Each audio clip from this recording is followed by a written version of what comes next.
Krishna pastimes,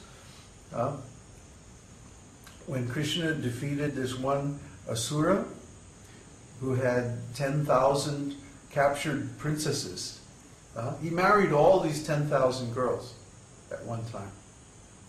So Krishna had 10,108 queens in Dwarka, and they were these same sages, like that. So this is how Krishna works. He comes personally, directly himself, to save the conditioned souls from material existence. Why? Because of the compassionate nature of Radharāṇī. Radharāṇī is also the queen of compassion. Her nature is very compassionate, very soft. That's another reason why we approach Radharāṇī first. We approach Krishna through Radharāṇī.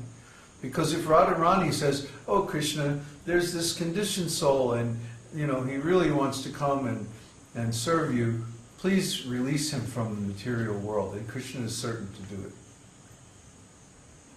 So we worship Krishna by worshiping Radharāṇī, serving Radharāṇī, learning the ways of conjugal love through Śrīmatī Rādhārāṇī, who is her mood is as a village girl.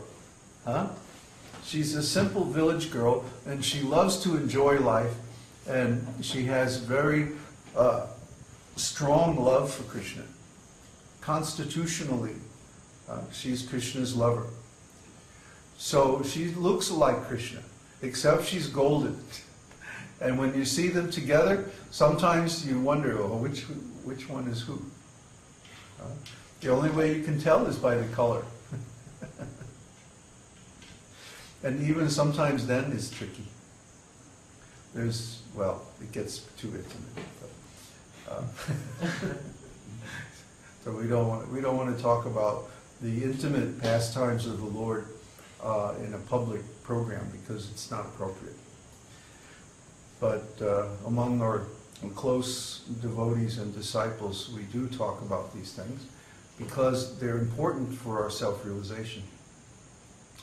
So if you are attracted to this kind of worship of Krishna, then there are many confidential literatures that you should read, beginning with Lalita Madhava, Vidagdha Madhava by Rupa Goswami, Ujjvala Nilamani by Rupa Goswami, and all that.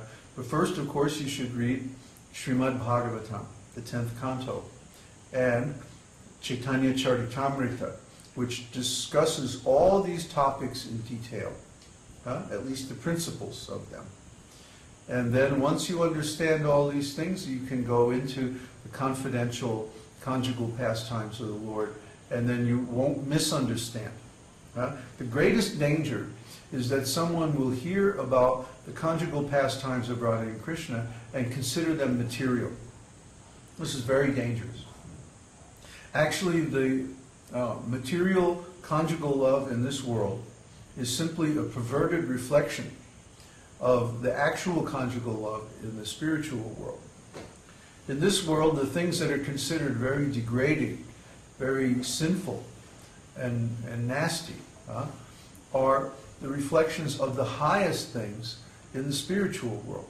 The spiritual world and the material world are like the original and the reflection. So in this world, the lowest things are the highest things in the spiritual world. It's completely backwards.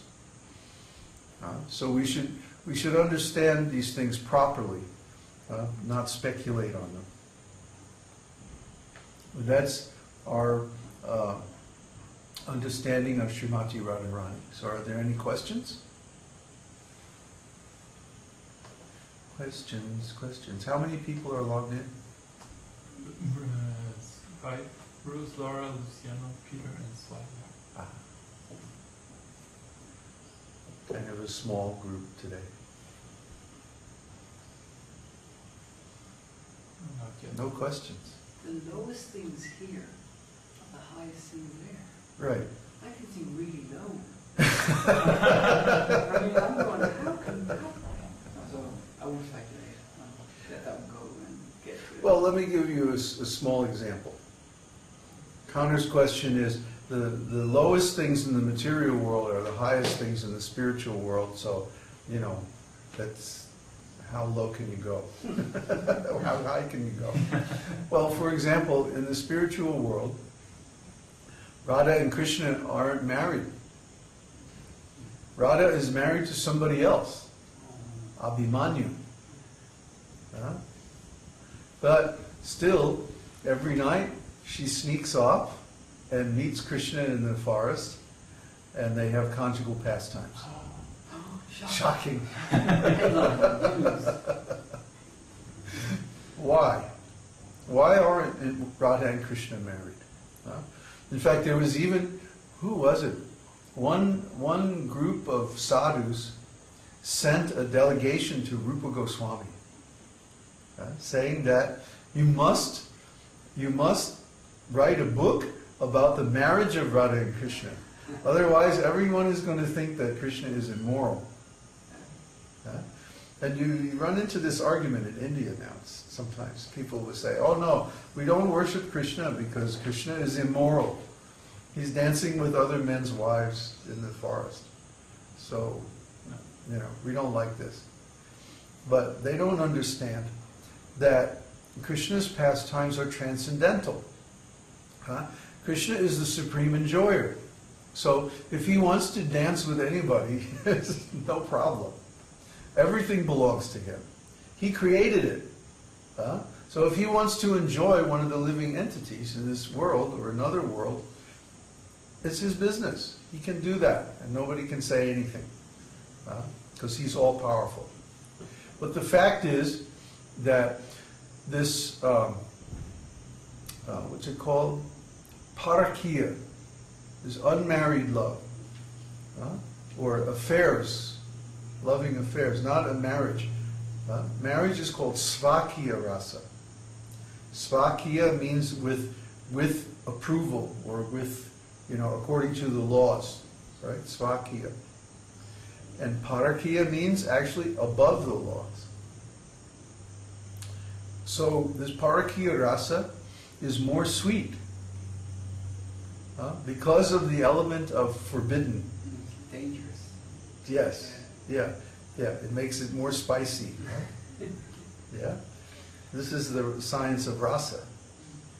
So Radha and Krishna enjoy this kind of loving affairs because it's more spicy, it's more enjoyable. Yeah, it's a bigger treat. So they're sneaking out of the house, Yeah, Krishna's mother puts him into bed and tucks him in. And as soon as she leaves the room, Krishna jumps out of the bed, out the window. Down the drain pipe. Yeah, down the drain pipe, meets his friends in the woods, and like that. So we can understand that Krishna is above all the principles of the Vedas. Well then, why are the principles of the Vedas given? That you should be married, that you should be faithful, and so on and so on. Well, that's because we are stuck here in the material world, and we have to get out. So we have to follow the principles of the Vedas in this material world, otherwise there's no way for us to get out. If we keep performing sinful activities and keep generating karma, it's going to be impossible for us to ever get out of this material world. Krishna doesn't have to worry about that. He's ever liberated. He's above the principles of the Vedas because he's the origin of the principles of the Vedas. So when Krishna wants to do something, there's absolutely no limitations on his activities at all. He's God. He's the Supreme. He's absolute. Whatever he does is good. In fact, the definition of what is good is that Krishna approves of it.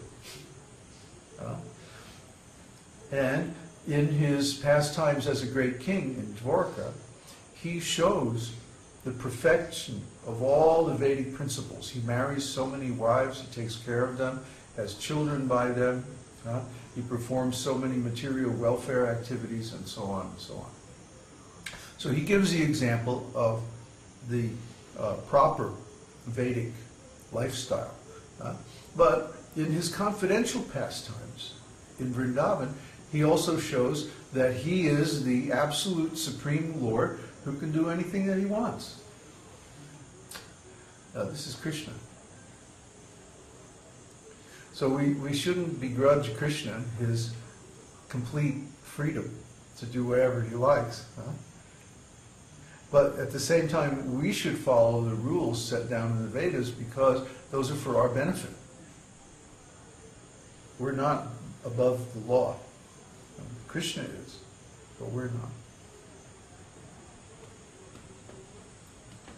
Question from Peter. Was Radharāṇī's love so strong for Krishna that she desired to look like him, or did she always look as he does? Oh, she always looks like that. Because she